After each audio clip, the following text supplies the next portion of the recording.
Hello, this video introduces the idea and property of maps. First, what is a map?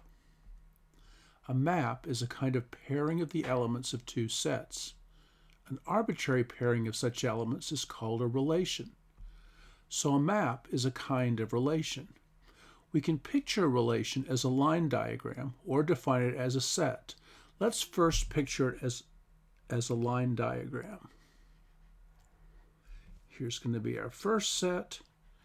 Here's going to be our second set because we need two sets. And we want to give our sets some elements. We can give it 1, 2, 3, 4, 5 to the first set. And let's give it 6, 7, 8, 9 to the second set. Now we need to make a pairing between these elements. Okay. And let's make our line straight. Okay, so here we're going to pair 1, say, with 6 and 2 with 8. And maybe we'll also pair 2 with 7. And let's pair, say, 4 with 8 also, and say 3 with 9. Okay, now we'd like to see how this visual representation of a relation can be written as a set. Okay, here I have written the set definition of the same relation. You can see up here in the diagram, in the line diagram, that there's 1, 2, 3, 4, 5 lines, and here I have 1, 2, 3, 4, 5 ordered pairs of numbers. For example, the pairing that connects 1 with 6 is written here with the 1 and the 6. The ordered pairs are the elements are enclosed in parentheses with the commas separating them. These commas between the ordered pairs separate the elements of the relation R as a set.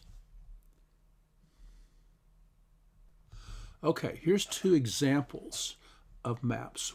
The first is a GPS road map. Consider that you see on your screen perhaps a road. We don't have to make it so straight. And then let's say over here we have the actual road in the real world. And we might have an intersection. Okay, here, so we have a line here, and we would hope that in the real world that there would be an actual intersection there of a second road that intersects with the first. So we have the set of all lines on the GPS map paired with actual roads in the real world. And later on, we'll be interested in linear maps, which preserve structure between vector spaces. And in this case, for the GPS road map, it also is a structure-preserving map because you can see that we expect if two lines intersect here, geometrically, that the roads actually do intersect. So if we come to that intersection, we can make a turn. Now, let's consider our second example, a circle for each state. Is the one set. You have a circle for each state. The other set is the corona detection count for each state. Okay, so we have here, say, a circle for Massachusetts and a larger circle for the unfortunate New York.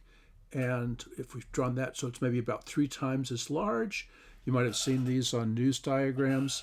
And the Massachusetts circle corresponds in the real world, say at one time long ago, was just one coronavirus patient, whereas the larger circle in New York would correspond, if it's 3 times larger, we expect to 3 people with the coronavirus. So there's, again, a pairing between the size of the circle and the number of people in a given state that have the coronavirus. And just like the GPS map, which preserved geometric structure, this map preserves numerical structure. If the New York circle is 3 times larger in the Massachusetts circle, then we expect that the number of patients in New York is 3 times the number of patients in New York. Now, not all pairings are maps. Which are and which are not? Let's consider some examples. So we'll have a simple map here with the numbers 1 and 2 in one set, and the numbers 3 and 4 in a second set. And let's just have the relation be just the pairing of 1 and 2. Now, this is a relation, but it's not a map because this first set doesn't have an arrow coming out of it or a line coming out of it. So this set has to have every element, has to have a line coming out of every element. So that's not a map.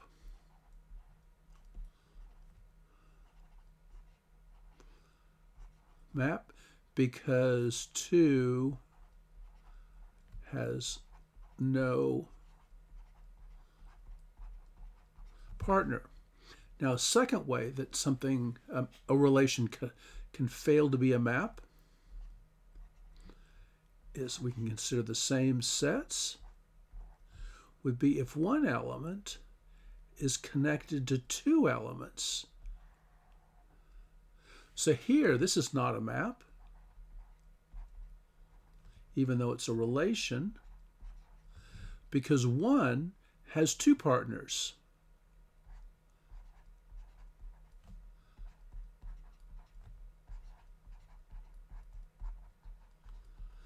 Okay, it doesn't matter. It's okay that 1 and 2 both have the same partner, but it's not okay that 1 has 2 partners.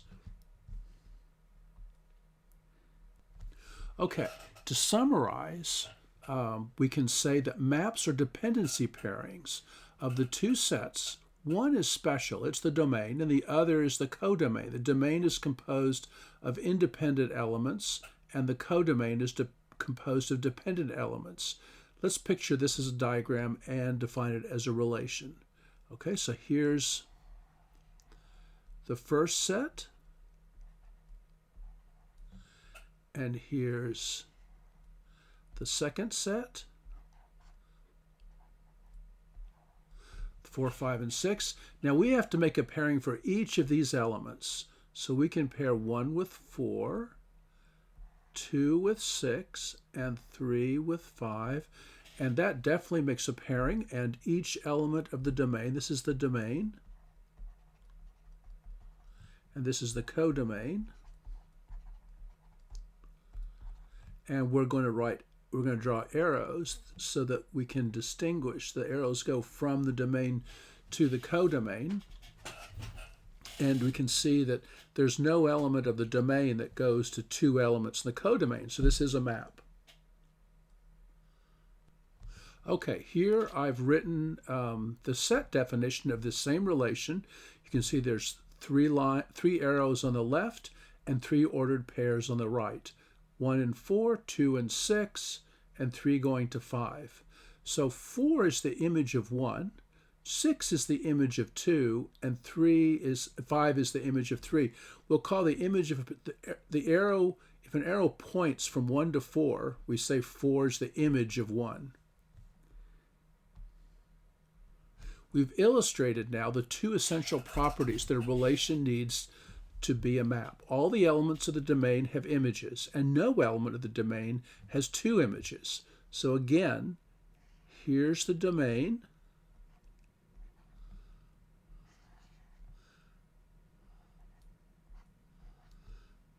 and this is not a relation. This is a relation, but it's not a map, because 2 doesn't have any image. We can give it an image. So this is a map now because 1 and 2 each have images, and there's no element of the domain that has 2 images. So this is a map. It's okay for being a map that 4 is not the image of any element in the domain. Okay, let's look at another example. We have 1, 2, 3, and 1 set, and 4, 5, 6 in the other. We compare 1 with 5, 2 with 6, and say 3 with 5. Okay, this is also a map.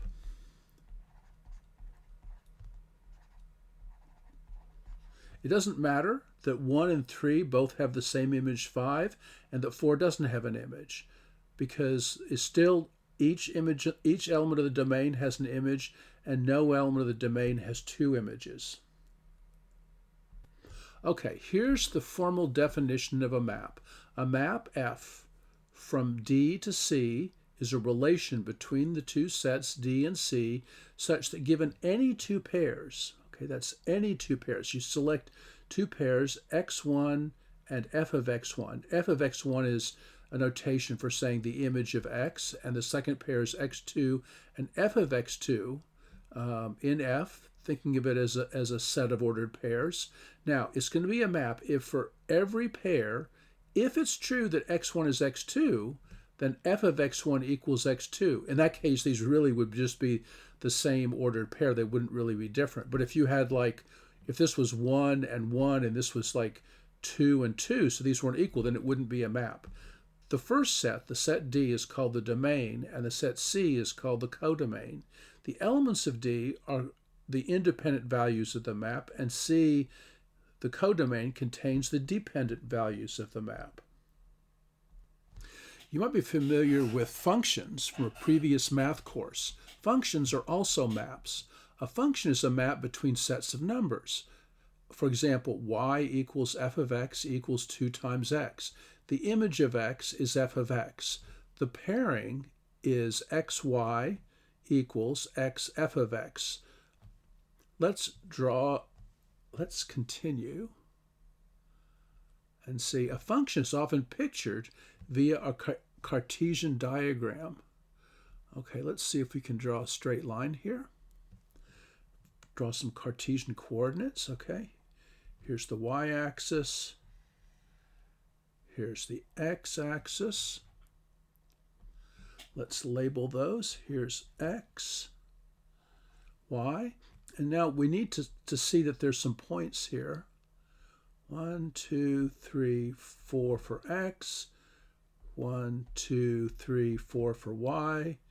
-1, -2, -3, -4 for y. And -1, -2, -3, -4 for x. Okay, so this pairing means that, well, let's use a different color, say red. Now, 0 is paired with 0 on the x-axis is paired with 0 on the y-axis. 1 on the x-axis is paired with 2 on the y-axis, and 2 on the x-axis is paired with 4 on the y-axis. X equals -1 is paired with -2, and x equals -2 is paired with -4. So you can see that we have here if we fill in a line along these points we've drawn, the line tells us which pairs, how to pair up the numbers. We go to choose a number on x, go up to the red line, go over to the y, and that's the value that's paired with that x. Okay, now the fact that if we just drew an arbitrary curve, we can test it to see whether it's a function or just a relation. Now, this is often called the vertical line test. Let's use a different kind of line for that, a dashed line, and we'll make it straight. So here is the vertical line that we're going to use to test. And what you do is